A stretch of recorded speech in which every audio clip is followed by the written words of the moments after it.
Hello दोस्तों, नमस्कार। मैं हूं आपका दोस्त विजय और आज के इस ट्रेनिंग वीडियो में आपका बहुत बहुत स्वागत करता हूं, अभिनंदन करता हूं। जी हां दोस्तों, आशा करता हूं कि आप सभी सकुशल होंगे, स्वस्थ होंगे और बड़ी ही दक्षता के साथ अपने बैंक का कार्य कर रहे होंगे और साथ ही साथ अपने आने वाले एग्जाम की तैयारी भी कर रहे होंगे। इसी कड़ी में मैं आपकी तैयारी को पुख्ता करने के लिए एक नए टॉपिक के साथ आया हूँ। टॉपिक बहुत इंपॉर्टेंट है क्योंकि इससे सवाल आने ही आने हैं। हर एक एग्ज़ाम में, प्रमोशन एग्ज़ाम में इससे सवाल आते हैं और टॉपिक छोटा है लेकिन इससे एक या दो सवाल ज़रूर आते हैं। तो इस टॉपिक को बढ़िया से देखिए। आज हम बात करने वाले हैं माइनर अकाउंट के बारे में। जी हाँ, ये इंपॉर्टेंट टॉपिक है और आपको समझने में भी अच्छा लगेगा। चलिए आइए शुरू करते हैं, माइनर के बारे में जानते हैं। तो माइनर के बारे में जानने से पहले हम मेजर के बारे में जानते हैं कि मेजर कौन होते हैं।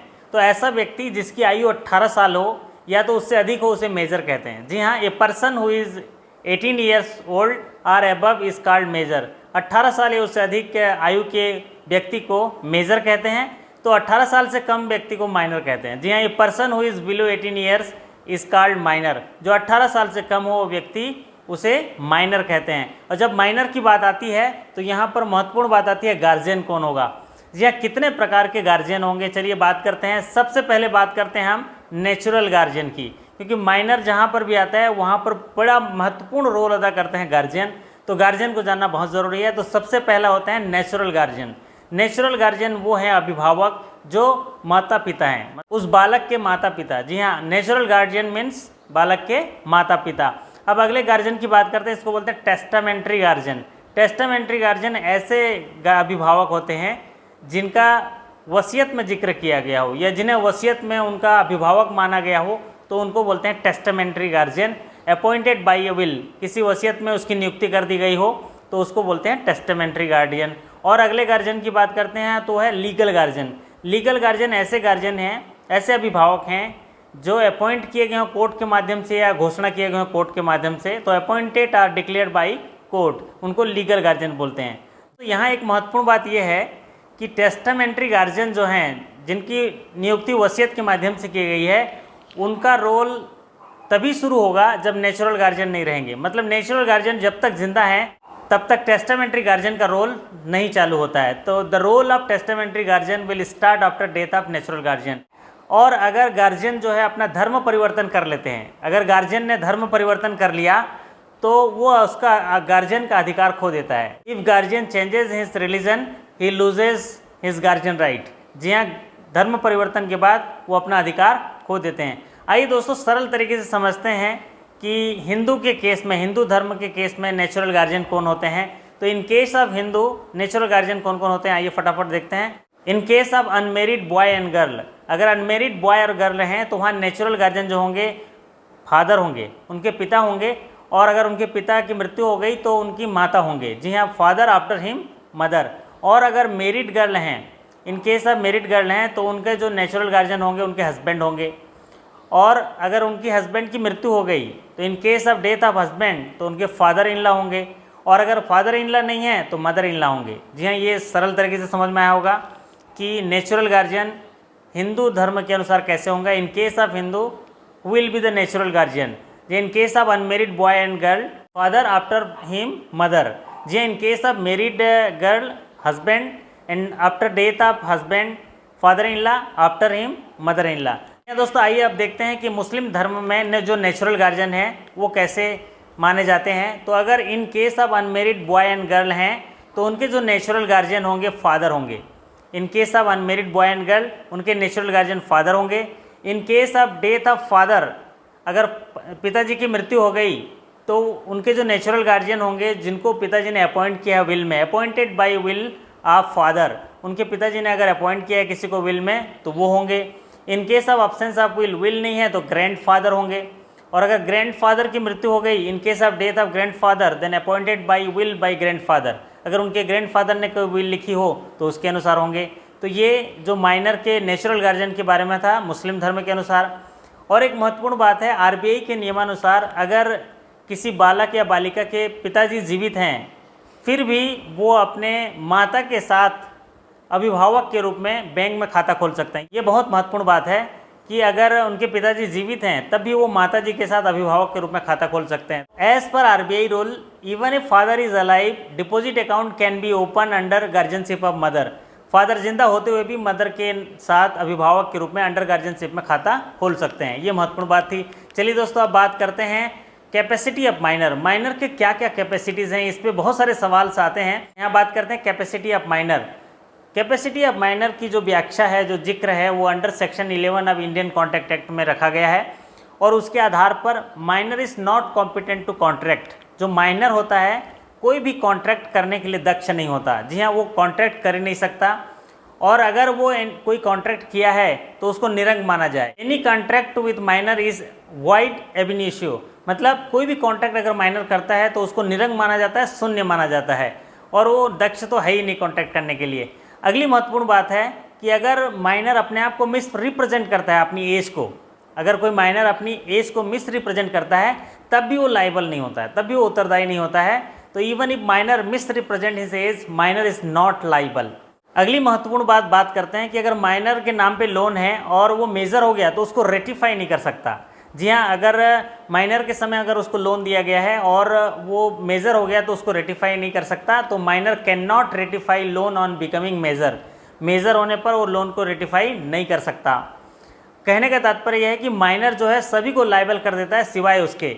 तो minor can make everybody liable except himself. वो खुद को लाइबल नहीं बनाता लेकिन वो जितने सारे लोगों से होकर गुजरता है सबको लाइबल बना देता है। माइनर के लोन में किसी की गारंटी ली गई है तो वो जो गारंटर है वो लाइबल नहीं होता है। If guarantee is taken in loan to the minor, the guarantor is not liable. जी हाँ, गारंटर लाइबल नहीं है माइनर को लोन देने में।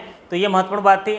बात करते हैं अगर लोन गिवन टू माइनर, अगर माइनर को लोन दिया गया है वो भी उनके नेसेसिटी के लिए, जैसे एजुकेशन लोन के लिए दिया गया है, तो उनकी प्रॉपर्टी से वो लोन रिकवर किया जा सकता है। जी हाँ, ये महत्वपूर्ण बात थी।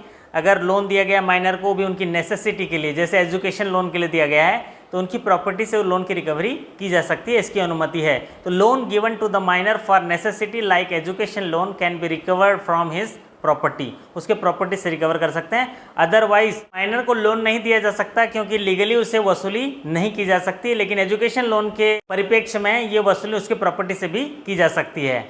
अब अगली महत्वपूर्ण बात करते हैं कि माइनर जो है वो नॉमिनेशन नहीं कर सकता। जी हाँ, माइनर खुद वो नॉमिनेशन नहीं कर सकता क्योंकि वो कोई भी कॉन्ट्रैक्ट करने के लिए दक्ष नहीं है, लेकिन वो नॉमिनी बन सकता है। जी हाँ, minor can not make nomination but minor can became nominee, वो नॉमिनी बन सकता है। और अगली महत्वपूर्ण बात यह है कि माइनर जो है वो डेलीगेट नहीं कर सकता अथॉरिटी, लेकिन खुद एक एजेंट बन सकता है। जी हाँ, minor can not delegate authority, वो किसी को पावर ऑफ अटॉर्नी नहीं दे सकता, किसी को वो एजेंट नहीं बना सकता, वो डेलीगेट नहीं कर सकता अपनी अथॉरिटी, लेकिन वो खुद एजेंट बन सकता है। तो minor can not delegate authority but he can become agent. अगली महत्वपूर्ण बात है, जो under section 26 of NI act है, माइनर जो है प्रोमिसरी नोट लिख सकता है, बिल ऑफ एक्सचेंज लिख सकता है, उनको इंडोर्स कर सकता है। जी हाँ, ये महत्वपूर्ण बात थी कि माइनर जो है उसको इंडोर्स भी कर सकता है। As per section 26 of NI act, minor can issue promissory note, bill of exchange and he can endorse the same, उनको इंडोर्स भी कर सकता है। चलिए दोस्तों, अगली महत्वपूर्ण बात करते हैं माइनर के बैंक खाते के बारे में। जी हम, अगर माइनर का बैंक खाता खोला जाता है तो उसमें क्या क्या बातें ध्यान रखने वाली होती है। अगर माइनर का खाता खोला जाता है तो उसको अंडर गार्जियनशिप ऑफ गार्जियन के खोला जाता है। ये minor account with under guardianship of B, B का मतलब उसके अभिभावक हैं, गार्जियन है। और proof of minor is not required, only guardian declaration is sufficient. अगर गार्जियन डिक्लेरेशन दे देता है कि इनकी आयु जो है इतनी है तो उसको मान लिया जाएगा, एज प्रूफ मांगने की ज़रूरत भी नहीं है। और जो उस खाते में जो फंड रखी जाती है वो माइनर का होता है, न कि उनके गार्जियन का होता है। Funds in the account belongs to the minor not to the guardian. उस माइनर के खाते में जो राशि रखी गई है वो जो है माइनर का होता है, उसका हितग्राही जो है बेनिफिशियरी माइनर ही होगा, वो गार्जियन का बिल्कुल नहीं होगा। अब जब वो खाता अंडर गार्जियनशिप आप खोला जाता है तो उसमें जमा निकासी जो है गार्जियन कर सकते हैं, मतलब वो गार्जियन पैसा निकाल भी सकते हैं और उनके जो एफडी हैं उनके अगेंस्ट लोन भी ले सकते हैं। लेकिन याद रहिए उसमें बेनिफिट माइनर का ही होना चाहिए। अगर माइनर के हित के लिए अगर लोन लिया जा रहा है या पैसा निकाला जा रहा है तभी ही वो पैसा निकासी की अनुमति दी जाएगी। गार्जियन कैन विड्रॉ और take loan against FD deposit for benefit of minor, minor के बेनिफिट के लिए ही उस पर लोन ले सकते हैं या पैसा निकाल सकते हैं। अगर गार्जियन की मृत्यु हो जाती है तो नेक्स्ट गार्जियन जो होगा वो खाते को ऑपरेट करेगा। तो if guardian dies, next guardian will be operate the account, next guardian जो है उस अकाउंट को ऑपरेट करेगा। अब महत्वपूर्ण बात ये होती है कि अगर खाता खोले उस समय माइनर था, अंडर गार्जियनशिप में खाता खुला और माइनर जो है मेजर हो गया, तो मेजर हो जाने पर जो गार्जियन है वो इंट्रोड्यूस कराता है बैंक के पास कि ये मेजर हो गया और उससे रिलेटेड KYC डॉक्यूमेंट सबमिट करता है और फिर उसके बाद अकाउंट जो है उसके नाम पे मेजर के नाम से हो जाता है। तो when minor becomes major, guardian will introduce to the minor, bank will take all KYC document and due diligence. Bank जो ऑल KYC डॉक्यूमेंट लेके उसको मेजर कर देता है, उस अकाउंट को कन्वर्ट कर देता है। चेक जारी किए गए हैं गार्जियन के द्वारा, अगर माइनर मेजर हो गया तो उस चेक का भुगतान नहीं किया जाएगा। जी हाँ, cheque issued by guardian will not be paid when minor will be major. जी हाँ, जब माइनर मेजर हो जाएगा तो उस चेक का भुगतान जो गार्जियन द्वारा जारी किया गया उसका भुगतान बिल्कुल नहीं किया जाएगा। चलिए दोस्तों, अब बात करते हैं सेल्फ ऑपरेटेड अकाउंट की। ऐसे खातों की चर्चा करते हैं जो माइनर खुद ऑपरेट कर सकते हैं। इनमें क्या फीचर्स होते हैं, इसमें क्या इंपॉर्टेंस होता है, देखते हैं। अगर कोई माइनर 10 साल का हो गया तो वो सेल्फ ऑपरेटेड अकाउंट खोल सकता है, सेल्फ ऑपरेटेड माइनर अकाउंट खोल सकता है। जी हाँ, मिनिमम एज उसके लिए चाहिए सेल्फ ऑपरेशन के लिए 10 ईयर। और एक चीज़ और होनी चाहिए कि जो माइनर का सिग्नेचर है वो थोड़ा स्थायी तौर पे हो, कांस्टेंट हो, तभी वो खाता खोल सकता है। तो इसमें पहली एलिजिबिलिटी है मिनिमम एज 10 ईयर और minor should be able to sign constantly. जी हाँ, वो स्थायी तौर से साइन कर पा रहा हो। Minor can not make nomination in this account. जी हाँ, माइनर जो है नॉमिनेशन नहीं कर सकता, माइनर डेलीगेट भी नहीं कर सकता। Minor can not delegate authority to operate the account. इस अकाउंट को ऑपरेट करने के लिए डेलीगेट नहीं कर सकता। और सेल्फ ऑपरेटेड अकाउंट के तहत माइनर की अगर FD है तो उसके अगेंस्ट वो लोन भी नहीं ले सकता। कहने का तात्पर्य minor can not take loan against FD। लेकिन हाँ, अगर माइनर उसका प्रीमेच्योर पेमेंट लेना चाहता है FD का तो वो ले सकता है। But minor can take premature payment of FD, उसका प्रीमेच्योर पेमेंट ले सकता है। जी हाँ दोस्तों, माइनर को बहुत सारे कार्ड्स भी इशू होते हैं, अलग अलग बैंकों में अलग अलग कार्ड इशू होते हैं, next gen card, minor card issue होते हैं, तो उनकी भी लिमिटेशन होती है। अगर ट्रांजेक्शन करेंगे कैश विड्रॉल तो 5000 की लिमिट होती है, अगर वो शॉपिंग करेंगे तो 5000 की लिमिट होती है। साथ ही साथ उसमें इंश्योरेंस नहीं होता क्योंकि वो कॉन्ट्रैक्ट करने के लायक नहीं होते हैं। जी हाँ दोस्तों, ये थी कुछ महत्वपूर्ण जानकारी माइनर्स के बारे में और उनके गार्जियंस के बारे में, साथ ही साथ माइनर के द्वारा जो ऑपरेट करे जाने वाले खाते के बारे में और सेल्फ ऑपरेटेड माइनर खातों के बारे में। आशा करता हूं कि ये वीडियो से आपको क्लियर तरीके से समझ में आया होगा कि माइनर को कैसे डील करना है, खातों के साथ कैसे डील की जाती है और क्या क्या सवाल एग्जाम में आते हैं।